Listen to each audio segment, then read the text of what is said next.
जो भी लोग इंतज़ार कर रहे थे railway NTPC non technical popular category की वैकेंसी का ग्रेजुएट लेवल और अंडर ग्रेजुएट लेवल वो वैकेंसी आ चुकी है, तो आप एनटीपीसी का फॉर्म भर सकते हैं।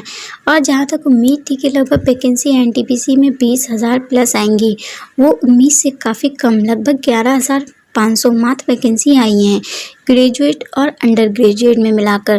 लेकिन वो हम बाद में बात करेंगे। यह जो नोटिस आया है government of Indian ministry of railway requirement board की तरफ से सेंट्रलाइज एम्प्लॉयमेंट नोटिस, ये यहाँ पे requirement of non technical popular category graduate और अंडर ग्रेजुएट पोस्ट, आप इसके फॉर्म भर सकते हैं ऑनलाइन के 14 सितंबर 2024 से। तो आप जाके जोन वाइज इसके फॉर्म भर सकते हैं। फॉर्म जो है 13/10/2024 तक, यानी कि आपको पूरा 1 महीना मिलेगा एनटीपीसी के फॉर्म भरने के लिए। तो यहाँ पे बताया गया है वैकेंसी फॉर ग्रेजुएट पोस्ट, यानी कि जिनकी ग्रेजुएशन हो चुकी है, चाहे आपने कोई भी ग्रेजुएशन की हो, उसमें अलग अलग पोस्ट में कितनी वैकेंसी हैं, कितने पे लेवल के हिसाब से यहाँ पे बताया गया है।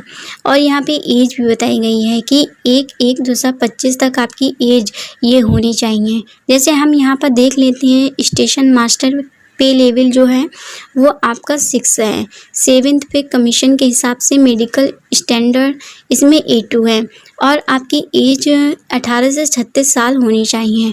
और इसकी वैकेंसी 944 है। सबसे ज़्यादा जो वैकेंसी है वे हैं गुड्स ट्रेन मैनेजर, जो हमारी मालगाड़ी होती है जिसमें बहुत सारा सामान इधर से उधर ढोया जाता है, तो सामान की निगरानी करने वाले जिस मैनेजर में वो सामान का वही खाता लिखा होता है, ठीक है ना, गुड्स ट्रेन मैनेजर है। इसका पे लेवल 5 है। इनिशियल पे इसका 29,200 है, बेसिक पे है, ये सैलरी नहीं है इसमें। फिर आपका HRA DA काफ़ी चीज़ ऐड होके आपकी फाइनल सैलरी बनती है। मेडिकल स्टैंडर्ड इसमें A2 रहेगा, और इसमें भी आपकी एज 18 से 36 साल रहेगी। सबसे ज़्यादा इसी में वैकेंसी 3,144 है। तो आप देख सकते हैं अलग अलग जो पोस्ट है किनकी कितनी वैकेंसी है। सीनियर क्लर्क कम टाइपिस्ट, इसका पे लेवल 5 है, इसमें भी एज 18 से 36 साल रहेगी, और 732 वैकेंसी हैं। जब अंडर ग्रेजुएट की सारी पोस्ट को ऐड कर देंगे तो 8,113 इसमें पोस्ट हैं। इसका ग्रेड जो है टोटल ठीक है। ये मैं जनरल वालों के लिए एज बता रही हूँ। अगर आप ओबीसी में हैं तो आप इसमें +3 और ऐड कर दीजिए। अगर आप SC ST से हैं तो आप इसमें +5 साल और ऐड कर लीजिए। फिर इम्पॉर्टेंट डेट्स हैं अंडर ग्रेजुएट पोस्ट के लिए। अंडर ग्रेजुएट मतलब जिन्होंने 12th पास कर लिया हो, जो 12th पास हैं उनके फॉर्म जो आएंगे वो 21/9/24। तो आप फॉर्म भर सकते हैं 21 सितंबर से, और फॉर्म भरने की जो आखिरी डेट है वो 20 अक्टूबर 2024 रहेगी। तो इसके फॉर्म भी आप 1 महीने के लिए भर सकते हैं एनटीपीसी में। आपको पता है कि 2 CBT 1 होती हैं, CBT 1 फिर उसके बाद CBT 2 देते हैं। इसमें भी बहुत सारी पोस्ट हैं। ग्रेजुएट पोस्ट के हिसाब से इसका जो पे लेवल है वह कम है, तो इसकी सैलरी भी कम होगी। और जैसे यहाँ पे देखिए कॉमर्शियल कम टिकट क्लर्क पे लेवल 3 है, और इसकी एज 18 से 33 साल मांगी गई है। देखो मिनिमम एज आपकी 18 होना चाहिए और मैक्सिमम 33 होनी चाहिए। और इस तारीख यानी कि 1 जनवरी 2025 तक अगर किसी बच्चे की एज 33 ईयर्स है और 18 से ज़्यादा है तो वह इस फॉर्म को भर सकता है। और सबसे ज़्यादा जो वैकेंसी है वे कॉमर्शियल कम टिकट क्लर्क में 2022 हैं, लेकिन उम्मीद से काफ़ी कम है। अलग अलग पोस्ट मिलाकर मात्र 3,445 वैकेंसी आई हैं इसमें। तो अगर हम इन सभी को ऐड कर लेते तो ग्रेजुएट लेवल की 8,113 और इसकी 3,445, तो लगभग 11,500 वैकेंसी बनती हैं, जो बहुत कम है। और हम सबको अच्छे तरीके से पता है कि रेलवे में कितने कर्मचारियों की कमी है, और इतनी कम वैकेंसी से रेलवे के काम की अच्छी तरीके से भरपाई नहीं होने वाली। मुझे समझ नहीं आ रहा कि क्यों रेलवे बोर्ड भर्ती नहीं करवा रहा टाइम से। आप कहोगे मैम इसका एग्ज़ाम कब होगा?